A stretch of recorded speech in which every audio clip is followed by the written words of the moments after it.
Continuando con nuestro estudio del capítulo 2 de Ruth, leamos una vez más hoy el versículo 3. Fue pues, y llegando, espigó en el campo en pos de los segadores. Y aconteció que aquella parte del campo era de Booz, el cual era de la familia de Elimelech.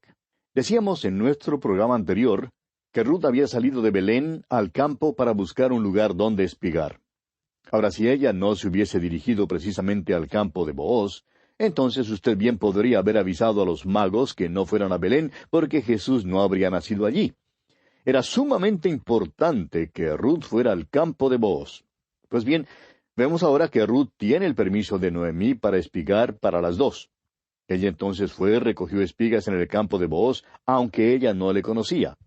Vimos además que este versículo dice, y aconteció que aquella parte del campo era de Booz. Y dijimos que la palabra aconteció aquí es una palabra de ventura. La palabra venturanza se deriva de la misma raíz.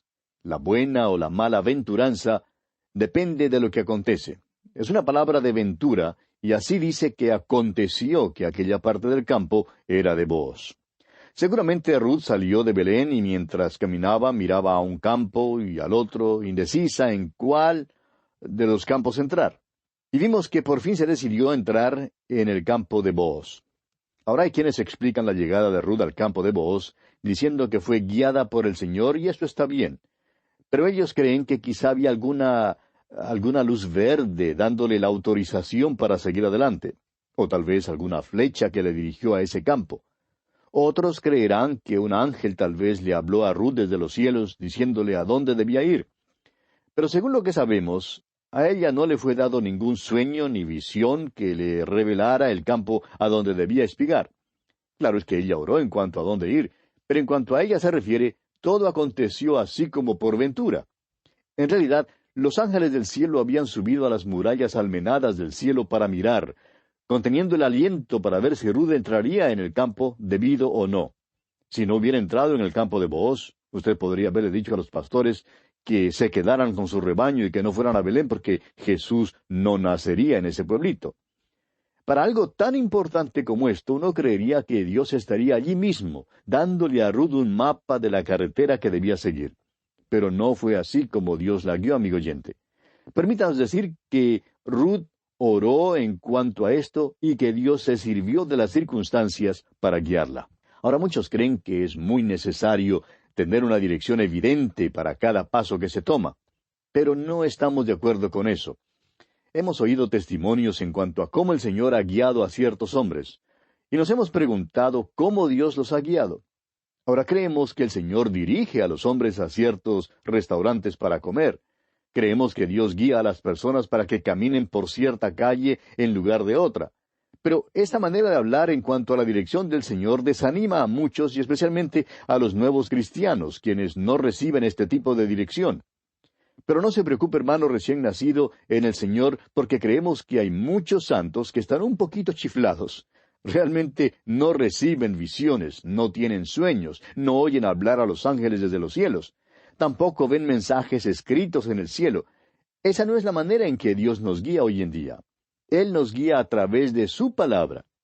Si usted, amigo oyente, está dispuesto a ser guiado por Él, entonces lo será mediante la Biblia. Creemos que Dios sí guía, pero amigo oyente, asegúrese de que realmente es Él quien le guía antes de que hable de eso. Creemos que el Señor nos guía así como guió a Ruth. Creemos que si usted hubiera estado con Ruth, por ejemplo, aquel día cuando salió a escoger espigas, podría haberle dicho, Ruth, ten cuidado a donde vayas. Y probablemente ella le habría respondido, sí, claro, tendré cuidado. Usted podría preguntarle más tarde, ¿por qué pues escogiste el campo de Booz? Y creemos que ella le contestaría, bueno, lo escogí porque miré al campo, al otro lado del camino, y nadie estaba espigando allí. Pero en este campo hay tantos que espigan, que di por sentado que el dueño de este campo debe ser un hombre muy generoso. Usted y yo, los fundamentalistas de hoy, le habríamos preguntado, Ruth, ¿no tenías la dirección del Señor? Y creemos que ella habría contestado, claro que la tenía, pero no recibí ninguna visión, no tuve ningún sueño. Por ventura llegué a aquel campo. Así es la manera en que Dios me guió. Y así, amigo oyente, de esa misma manera Dios quiere guiarnos hoy en día. Él quiere que permanezcamos cerca de Él. No nos va a entregar ningún mapa de carretera con nuestro camino trazado. Él dice allá en el Salmo 32, versículo 8, «Te haré entender y te enseñaré el camino en que debes andar. Sobre ti fijaré mis ojos». Tenemos que estar muy cerca a Él para poder ser guiados, amigo oyente. No podemos simplemente correr a Dios para asirnos de su voluntad al último momento cuando ya nos hallamos en apuros. Se trata de permanecer cerca de Él en todo momento. Ahora, fíjese usted lo que pasó cuando Ruth entró en el campo. Leamos el versículo 4 de este capítulo 2 de Ruth. «Y he aquí que Booz vino de Belén y dijo a los segadores, Jehová sea con vosotros. Y ellos respondieron, Jehová te bendiga». Fíjese en las relaciones cordiales entre Booz y sus trabajadores. Ahora el versículo 5 dice, «Y Booz dijo a su criado el mayordomo de los segadores, ¿de quién es esta joven?» Después de que las personas se pusieron a espigar, Booz entró en su campo. Habló a su siervo, quien estaba encargado de los segadores. Había pobres, extranjeros que espigaban en su campo, y se fijó en que había muchos. Luego, de repente, ve a Ruth. ¿Y qué pasó? Creemos que lo que realmente hizo Booz fue echarle piropos a ella. Booz, pues, quería saber de quién era ella. Creemos que Booz era el soltero más aceptable en todo Belén. Todas las madres ya le habían convidado a las reuniones en que se servía el té para que conociera a sus hijas. Pero él no sabe quién es esta. Y lo que tenemos aquí es un caso de amor a primera vista. Ahora alguien dirá, ¿y es que usted, hermano, cree que hay tal cosa como el amor a primera vista? Claro que creo que lo hay, amigo oyente. El doctor Magui, por ejemplo, nos cuenta que él se declaró a su esposa la segunda vez que salieron juntos. Dice que la llevó a un parquecito y había una luna bella aquella noche. Por lo menos él creía que había una luna bella. No se declaró la primera vez porque no quería que ella creyera que él tenía demasiada prisa. Por eso esperó hasta la segunda cita, la cual cayó en la próxima noche. Ahora él dice, no vaya usted a creer que nos casamos de golpe. Esperamos un año antes de casarnos para estar bien seguros de que fue correcto hacerlo. Y afirma luego, puedo decirle que no nos equivocamos de ninguna manera. Interesante, ¿no le parece? Tanto el doctor Magui como su esposa, que a propósito se llamaba también Ruth, están ya con el Señor, pero estuvieron casados por muchos años y fueron intensamente felices. Pues bien, para Booz también era este un caso de amor a primera vista. Leamos ahora el versículo 6. Y el criado, mayordomo de los segadores, respondió y dijo, es la joven moabita que volvió con Noemí de los campos de Moab. Puede quizás surgir la pregunta, ¿por qué no conocía Booz antes a Ruth? La contestación se halla en el hecho de que, sin duda, él estaba fuera luchando en una de las innumerables guerras que se libraba durante el tiempo de los jueces. Era un hombre de guerra, un hombre rico, un hombre de la ley. Probablemente era uno de los hombres más prominentes en todo Belén y uno de los solteros más aceptables, como ya hemos dicho. Ahora se ha enamorado de la joven Ruth. Continuemos con el versículo 7 de este capítulo 2 de Ruth, donde el criado continúa hablándole a Booz en cuanto a Ruth. Y ha dicho, te ruego que me dejes recoger y juntar tras los segadores entre las gavillas. Entró pues, y está desde por la mañana hasta ahora, sin descansar, ni aun por un momento. El siervo encargado de los segadores, creyendo quizá que Booz no comprendía, le explicó cómo había llegado Ruth a su campo. Ahora el versículo 8 dice, entonces Booz dijo a Ruth, oye, hija mía, no vayas a espigar a otro campo, ni pases de aquí, y aquí estarás junto a mis criadas. Booz dice a Ruth, yo quiero que espigues en este campo. No quería que ella fuera a otra parte para espigar. Ahora, ¿cree usted que él tenía interés en ella o no? Continuemos con el versículo 9 de este capítulo 2 de Ruth. Mira bien el campo que siguen y síguelas, porque yo he mandado a los criados que no te molesten, y cuando tengas sed, ve a las vasijas y bebe del agua que sacan los criados. Booz ha puesto su manto de protección sobre ella. Le ha dicho que ella será completamente protegida en su campo. No podemos imaginarnos los insultos que, siendo ella moabita, recibió en aquel entonces. Era paria, era extranjera, entró en el campo y era insultada. Y hay muchas maneras, amigo oyente, de ser insultado. Ahora Booz lo arregla todo a fin de que nadie la insulte ni la toque. Leamos el versículo 10. Ella entonces, bajando su rostro, se inclinó a tierra y le dijo, ¿por qué he hallado gracia en tus ojos, para que me reconozcas, siendo yo extranjera? ¿Por qué he hallado gracia en tus ojos? Pregunta. Creemos que esta fue una pregunta sincera de parte de Ruth. aunque hay quienes creen que se puso un poco coqueta. Pero Ruth hizo esta pregunta a Booz porque Noemí le había instruido y preparado para lo peor. Le había recordado a Ruth que ella era moabita y que los israelitas no le harían mucho caso. Eso quería decir que probablemente permanecería viuda todos los días restantes de su vida. Sería paria, es decir, sería rechazada. Y Ruth aceptó y creyó lo que Noemí le había contado. Es por eso que se queda tan sorprendida cuando espiga por primera vez en un campo cuyo dueño es el soltero más aceptable del pueblo. Sale y se enamora locamente de ella a primera vista y enseguida empieza a cuidar de ella. Queda tan admirada de su interés que le pregunta, ¿por qué he hallado gracia en tus ojos? Y amigo oyente, yo sí podría contestar esa pregunta de Ruth. Todo lo que yo diría sería, Ruth, anda, mírate al espejo. Tú eres bella y tienes un carácter maravilloso. Vos ya ha sabido de ti y ya sabe cuán gran persona eres. Él se ha enamorado de ti, y es por eso que tú has hallado gracia en sus ojos. Ahora me es posible contestar la pregunta de Ruth, pero ¿sabe usted que no me es posible contestar mi propia pregunta? ¿Por qué he hallado yo gracia en los ojos de Dios? Ahora, por favor, no me mande a que me mire en el espejo, porque ya lo he hecho y no hay nada, amigo oyente, que merezca la gracia de Dios. Fue cuando éramos impíos, huyendo de Dios, en rebelión contra Dios, pecadores, débiles, que Cristo murió por nosotros, como nos lo dice el apóstol Pablo en su carta a los Romanos, capítulo 5, versículo 6. ¿Por qué murió Cristo? Porque nos amó. Vio nuestra necesidad de la salvación, vio cuán indignos éramos, y por eso hallamos gracia en sus ojos. Continuemos ahora con el versículo 11 de este capítulo 2 de Ruth. Y respondiendo Booz le dijo, he sabido todo lo que has hecho con tu suegra después de la muerte de tu marido, y que dejando a tu padre y a tu madre, y la tierra donde naciste, has venido a un pueblo que no conociste antes. Aunque Booz nunca antes había conocido a Ruth, había oído hablar de ella. Tenemos la idea de que muchos le dijeron, debes ver a aquella muchacha que regresó con Noemí. Es una buena persona y buena moza. Seguramente le contaron cómo ella había dejado la tierra de su natalicio y se había identificado con el Dios de Israel. Booz no podía creer que ella fuera tan maravillosa. Quizá le habían dicho lo mismo en cuanto a muchas otras y por tanto él no tenía mucha prisa de averiguar si esto era verdad o no. Pero vemos entonces que por ventura ella entró en su campo. Él la vio y se enamoró de ella. Booz continúa hablando aquí en el versículo 12 y dice, Jehová recompense tu obra y tu remuneración sea cumplida de parte de Jehová, Dios de Israel, bajo cuyas alas has venido a refugiarte. Booz se dio cuenta de que él solo no podía recompensarla lo suficiente por su obra, y por tanto oró que ella fuera abundantemente recompensada por el Señor. Ahora veamos lo que Ruth dice aquí en el versículo 13. Y ella dijo, Señor mío, halle yo gracia delante de tus ojos, porque me has consolado y porque has hablado al corazón de tu sierva, aunque no soy ni como una de tus criadas. Ruth aceptó la hospitalidad bondadosa que le fue extendida y reconoció el hecho de que Booz había traído solaz a su corazón.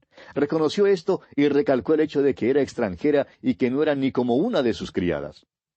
O a sabiendas o sin saberlo, ella había tocado el mismo punto que antes había dirigido la atención de Booz hacia ella. Su diferencia de las otras criadas sacó del corazón de Booz aquella primera pregunta interesante. ¿De quién es esta joven? La belleza física de la joven gentil, junto con su hermoso carácter, hizo vibrar una cuerda interesada en el corazón de Booz. Hay quienes creen que los tiempos en que vivían Ruth y Booz eran primitivos. Creen que no hacían las cosas como las hacemos hoy en día. Bueno, creemos que hacían bien. Booz conoció a Ruth como a las 10 de la mañana. Tenemos la idea de que tuvo que quedarse en Belén aquella mañana para buscar su nómina de pagos en el banco. Luego llegó al campo. Vio a Ruth, habló con ella y la convidó a almorzar con él. Hizo todo esto dentro de un tiempo corto, de un mismo día. Diríamos que obró a la carrera, aún según los tiempos en que vivimos, y mucho más para aquel entonces. Booz se había enamorado de Ruth. Ahora nosotros tenemos un Salvador que nos ama hoy en día, y nosotros debemos amarle a Él. El apóstol Juan nos dice en su primera carta, capítulo 4, versículo 19, que nosotros le amamos a Él porque Él nos amó primero. Amigo oyente, Queremos que usted vea que en este pequeño libro de Ruth tenemos una historia continuada. Ruth entró en el campo que pertenecía a Booz para espigar. Ella llegó a su campo por ventura, según su parecer, pero en realidad por medio de la dirección de Dios. Hay muchísimos que interpretan el episodio de aquel día como resultado de la suerte, pero, amigo oyente, en el programa de Dios no hay tal cosa como suerte, ni ventura, ni accidente. Como el resto de la historia bien lo ilustra, esto no fue suerte, sino la dirección de la mano invisible de Dios. Todo esto sucedió según la dirección y la guía de Dios. Este fue un caso de entre millones de tratos providenciales de Dios en los asuntos diarios del hombre. Cromwell dijo, vamos a considerar las providencias. Seguramente quieren decir algo. Permanecen tan unidas, han sido tan constantes, tan claras, tan despejadas. Dios estaba determinando todos los eventos en la vida de esta extranjera, a fin de que ocupara una posición estratégica y fuera un eslabón importante en la cadena de grana que se halla a través de todas las Escrituras. En el análisis final, ningún accidente puede pasarle al Hijo de Dios. Puede ser víctima de un choque en que muere al instante. Pero para el Hijo de Dios, amigo oyente, aquello no se puede explicar al final como ningún accidente. Nada puede pasarle al cristiano sin el permiso de Dios. La suerte es eliminada de la vida del Hijo de Dios porque él es como Job, del cual Satanás dijo allá en el capítulo 1 de Job, versículo 10, ¿no le ha cercado alrededor a él, y a su casa, y a todo lo que tiene? El cristiano puede levantarse en medio de las vicisitudes alarmantes de la vida y afirmar cual el apóstol Pablo allá en Romanos 8:28, y sabemos que a los que aman a Dios, todas las cosas les ayudan a bien, esto es, a los que conforme a su propósito son llamados. Creemos que hoy en día es importante para cualquier hijo de Dios no esperar hasta que se halle en un punto crítico de la vida para volverse a Dios. Un cristiano debe caminar con Dios día a día, a fin de que cuando esté en un punto crítico sepa el camino que debe andar, el camino que debe seguir. Hay veces cuando una persona llega a un punto crítico en el cual no sabe lo que debe hacer. Pero entonces el Hijo de Dios tiene que encomendar su camino a Dios y andar en una dirección. ¿Y si se equivoca de camino? Bueno, como dijo alguien una vez cuando se equivocó de dirección, cuando yo me hallé en el punto crítico, aprendí una buena lección y luego sabía cuál camino tomar. Bien, leamos ahora el versículo 14 de este capítulo 2 de Ruth. Y Booz le dijo a la hora de comer, ven aquí y come del pan y moja tu bocado en el vinagre. Y ella se sentó junto a los segadores, y él le dio del potaje, y comió hasta que se sació, y le sobró. Booz convidó a Ruth a almorzar con él.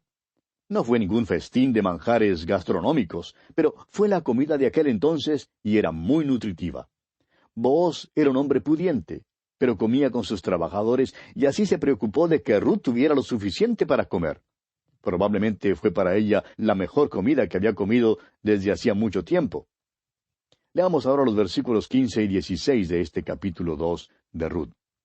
Luego se levantó para espigar, y Booz mandó a sus criados diciendo, que recoja también espigas entre las gavillas, y no la avergoncéis.